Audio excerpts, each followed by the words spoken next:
Now we begin the next episode by picking up right where we left off, and we see our buddy Kevin here in the middle of the chaos at Caesar's Legion.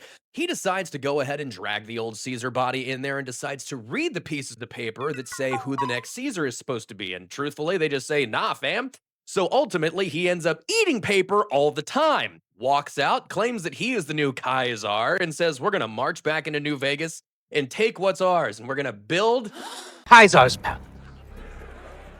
Now, Kaiser's Palace. Come on, that was good fan service. Cut from Kaiser, we have the Ghoul and Robert House talking with each other, trying to cut a deal about how to get Cooper's family back, and Robert House obviously needs something from him. This is where we find out that yet again, everyone ends up working for me eventually. Now, followed by the chaos that started last episode when our buddy Maximus got his shit kicked through a giant blockade that was keeping all of the Death Claws out of Freeside. And from there, chaos ensues and everybody in the town sprints into a restaurant to try and hide. And that leaves just Maximus to fight the entire nest of Deathclaws. Good luck.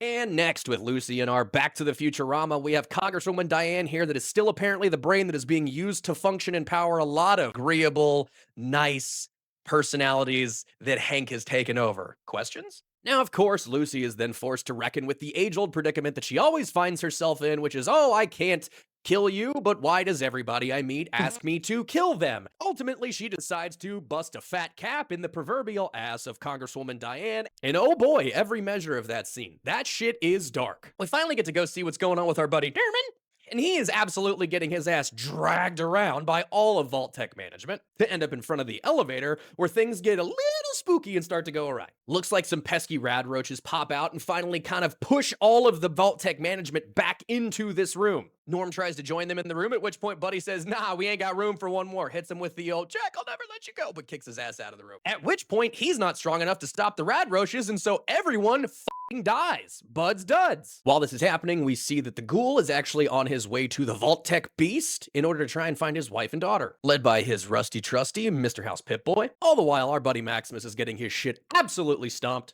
by the Death Claws, and our buddy Mr. Johnny Pemberton himself, aka Thaddeus, says, nah, give me 500 on that guy. That's my guy. Now, with Lucy and doing what she had to do, she is obviously a bit shook. And now we see that she's greeted by Hank in a giant, yet again, what the hell happened scenario. He starts to go into detail when she asks about how the Congresswoman had the ideal, agreeable, servant personality, if you will, according to the Myers-Briggs. It was the ISTP on there. Sorry, I used to be a counselor. Jump back to Coop and his wife, who think they have successfully saved the world. And yet, if you look in the background, we start to see a bunch of fedoras, which is never a good sign, especially in Fallout, but also the real world. Now we see that Stephanie took Cooper's advice and she's about to be Hank's wife. Now we see that Stephanie took Cooper's advice, and at 4 a.m., apparently Hank asked her to marry him. So that's right, you got it. Stephanie is Hank's wife. And it comes back to the loudly ringing phones, and it looks like Cooper is gonna have to answer. Hank then starts to explain to Lucy that she's about to be his little girl again, and that they're about to implant this chip in the back of her neck and turn her into mentally pretty much whatever he decides. Now, while we know that the Ghoul had arrived at Vault Tech and looks like he's somewhere near where Hank and Lucy are, and Thaddeus decides to quickscope a Deathclaw with his feet, I'm going to say that again. He quickscopes a Deathclaw with his feet. Now, the headshot kind of doesn't matter at that point because Maximus then continues to get the absolute shit beaten out of him, almost to the point of death. But of course, like always, the Ghoul shows up just in the nick of time, quickscopes the old Caesar's Legion dude, and gives Hank a second asshole. Now, the Ghoul doesn't kill him on purpose. That's now supposed to be Lucy's choice. She gets to decide the justice for him with the tip of the hat from the Ghoul, as always. Now, amid this battle, we go back inside the flashback mind of our buddy Maximus. Now, we don't know if this is him reviewing his life before he ultimately dies, but we keep coming back to one day you'll be a good man, his father telling him that at Shady Sands when he's a kid, before the bombs fall.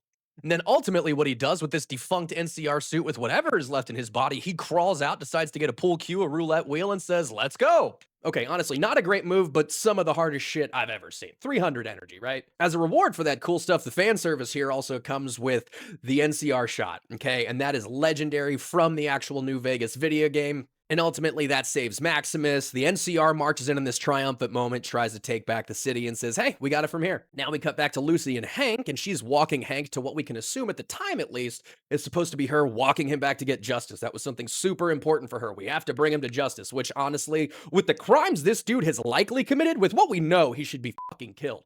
With what we don't know, he should also be fucking killed. But now his last plea is, hey, you can stop these wars that are coming if you let me help you because I have these these chips. I've sent a bunch of people out there. You won't even know except a little scar on the back of their neck. She wrestles, struggles. Dad ultimately apologizes and then gives himself the amnesia.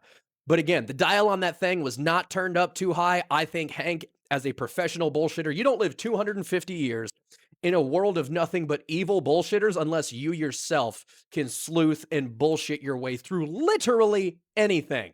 Hank McClain, ladies and gentlemen. Lucy then gets extremely sad and upset because her dad wiped his memory, and all of a sudden now he doesn't recognize her. He's like, Miss, and that's a heartbreaking thing for her because now dad is gone. He doesn't see her as his daughter anymore. Now, as Lucy finally comes to terms with things and starts to walk away, we get to have a nice little meetup back with our buddy Maximus. And yes, this was an emotional reunion that we feel like has been told since the beginning of the season. But folks, the only thing I care about right now is the fact that this one-eyed wicked white witch of the West, aka Miss Stephanie Harper McLean, aka Hank's wife, is about to open up Hank's keepsake box. Because now we find out this E-Pip boy, oh my God, what could it be? Looks like she and he could have been involved with the Enclave.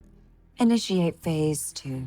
Now, Chet gets really excited because they're chaining death to management, but he also realizes at the same time he's kind of management himself too. Now, the big plot twist here is that Vault Mommy decides to initiate phase 2 with the Enclave, whatever the hell that means, but it seems serious. Now we're obviously finding out that the Enclave might have been the biggest player, the unseen player that Mr. House was talking about the entire time. And it looks like we'll find out what season 3 looks like with whatever phase 2 is. Now, Buddy was able to find, with the most Fallout arm in history, his cutesy-wootsy little girl who decided to live through the slaughtering of everybody with the rad roaches and decides to throw her in a wheelbarrow and drag her ass out of there. We see Cooper confused after finally answering all of those ringing phones that we saw, and he ultimately hears Robert House apologizing, saying, hey, this wasn't me that did it. Now it looks like Cooper was double-crossed by the Enclave, and he is in trouble now and getting arrested for it. Now, after so long, Cooper finally arrives to his wife and daughter's little cryo chamber thing that they were stored in. He finally opens everything up, and just like Jesus on the third day, that tomb was empty, both of them, for Janie and for Barb. Now we see the Enclave closes in on Coop. They arrest him.